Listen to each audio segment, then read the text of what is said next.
Olá, gente, bom dia, como é que vocês estão?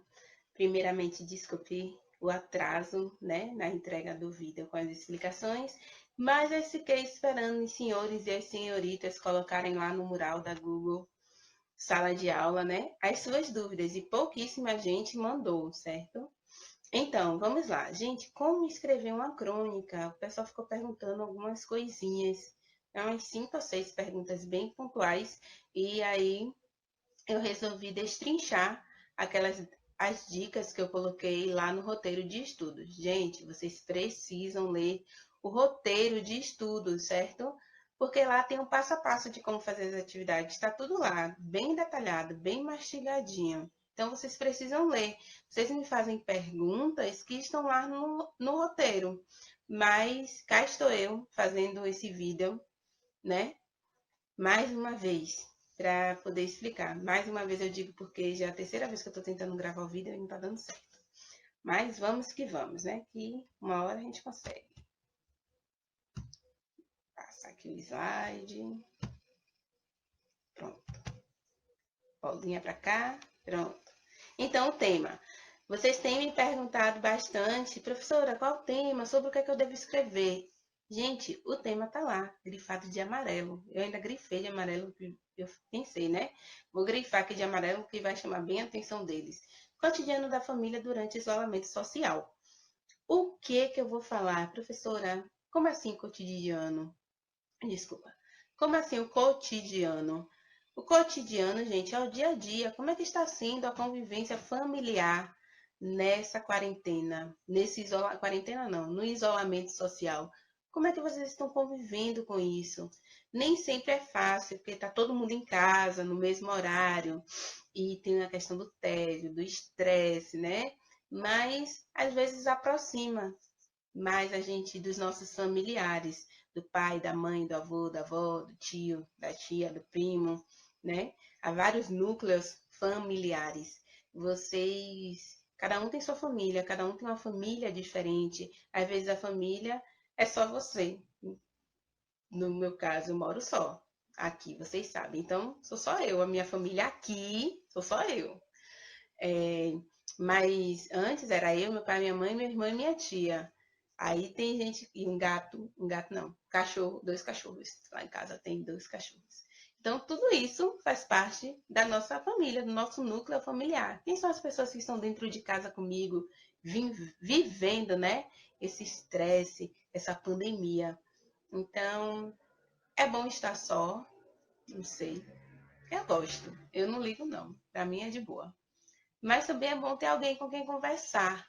Então, a ideia é que vocês digam, relatem, escrevam como está sendo essa convivência, esse cotidiano, o dia a dia de vocês em casa, todo mundo trancado, né? Espero que vocês estejam cumprindo o isolamento social. Continuando. Como é que eu vou iniciar o texto, professora?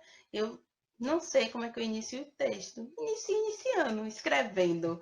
Se quiser ter uma ideia, você pode colocar lá um trechinho de uma poesia que tem a ver com o tema, um trecho de uma música, vamos dizer, que tem a ver com o tema, ou um pedacinho de uma reportagem, né?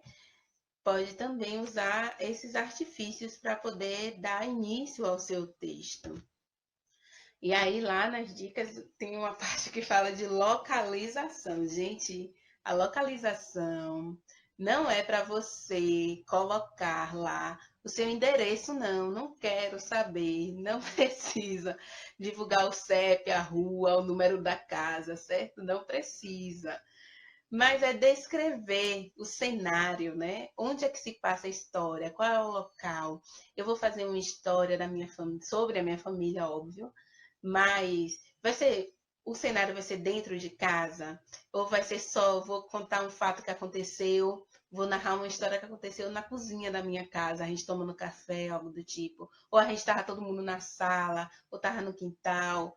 Ou às vezes não tem quintal, professora, não tem quintal nem varanda na minha casa, é todo mundo dentro de casa, preso mesmo, não tem jeito. Então, descreve aí o cenário do dentro de casa que não tem jeito, certo? A localização é o cenário.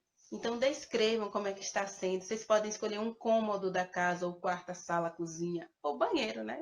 Tem gente que gosta. Não sei. Quais serão as histórias que vocês irão contar desse isolamento social, mas utilizem o próprio espaço da casa, certo? Para vocês narrarem essas histórias. O gênero. A crônica, por si só, ela já é um gênero textual, né? Nós vimos isso no início do ano.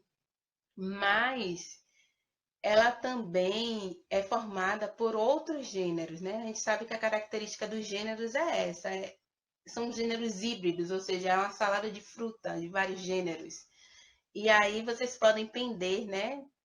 Se aproximar mais do lado jornalístico, se basear lá na matéria que eu coloquei como suporte, né, para pesquisa.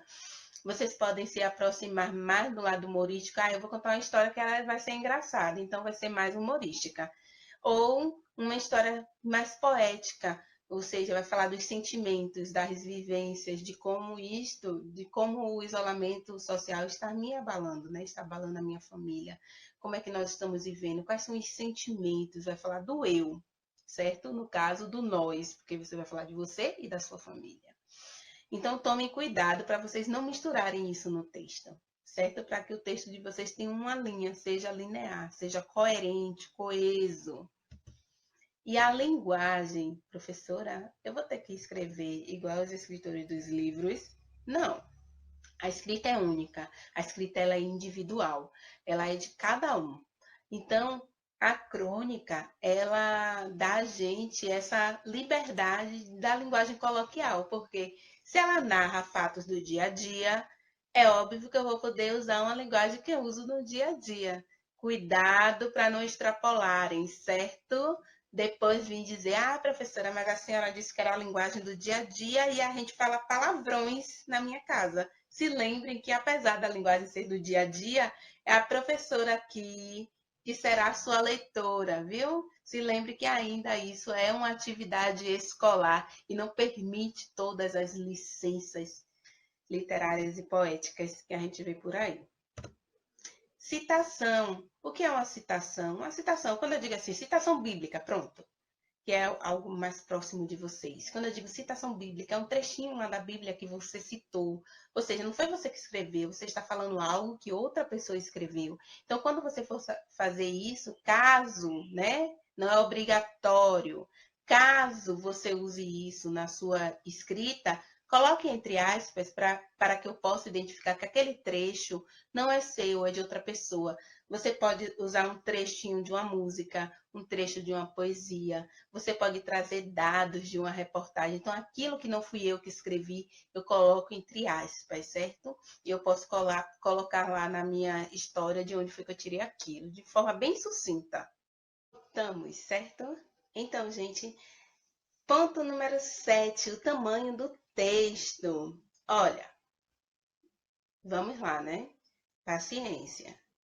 Eu sei que vocês, quando começam a escrever, se delongam. Professora, mas só 25 linhas. Quando eu peço mais linhas, vocês reclamam. Quando eu boto menos, vocês reclamam do mesmo jeito. Professora, e se eu passar um pouquinho, ó, se for só um pouquinho, não tem problema, certo? Mas, por favor, não se delonguem muito. É uma história bem curtinha, bem pouca coisa mesmo, tá?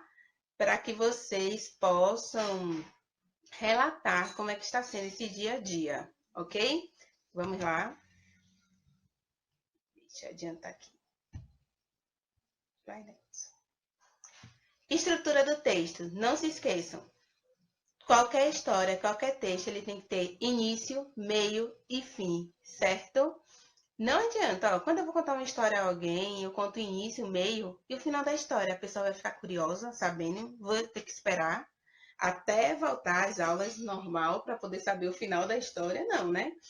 Vocês vão contar um relato do dia a dia, como é que está sendo o convívio desse dia a dia. Preciso fazer um relato longo, enorme, professora. Não precisa.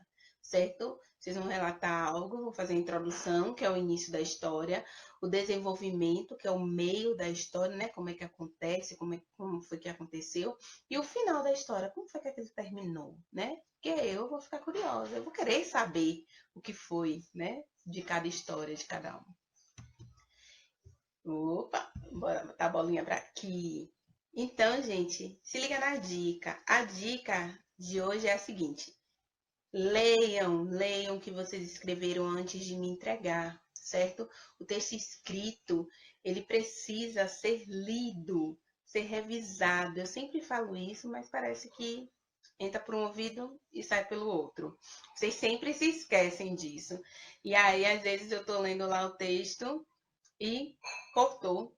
Aí quando vocês leem, professor, esqueci dessa parte, esqueci de completar, faltou alguma coisa, um ponto, uma vírgula, ou às vezes falta um trecho que vocês pensaram em escrever e na hora que estavam lá não foi aquele pedacinho. E isso se chama falta de revisão, certo? Aí o texto de vocês não fica coerente, ok? E outra coisa que eu quero falar é que muita gente está perguntando se essas atividades serão aproveitadas. Sim, gente, eu já falei isso.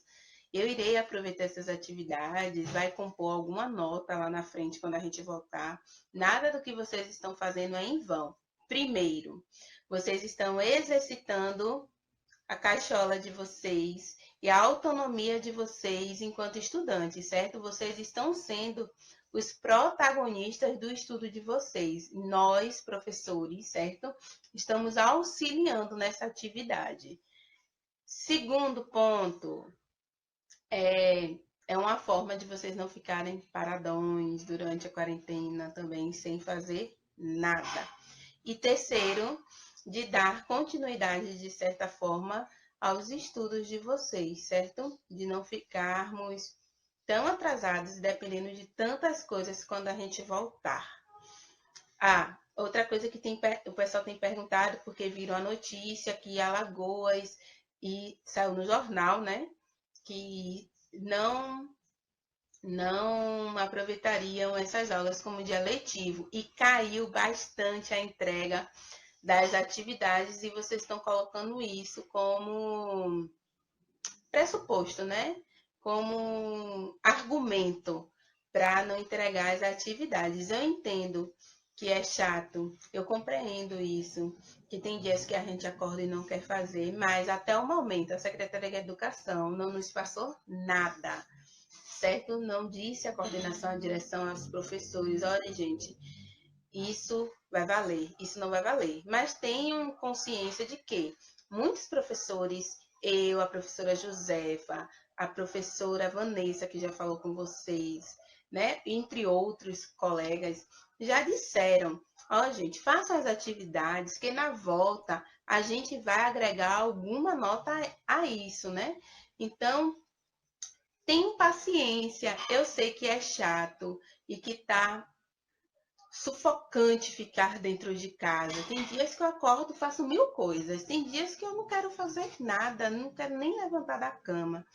Então, é complicado mesmo. É uma situação atípica, que não é normal, certo?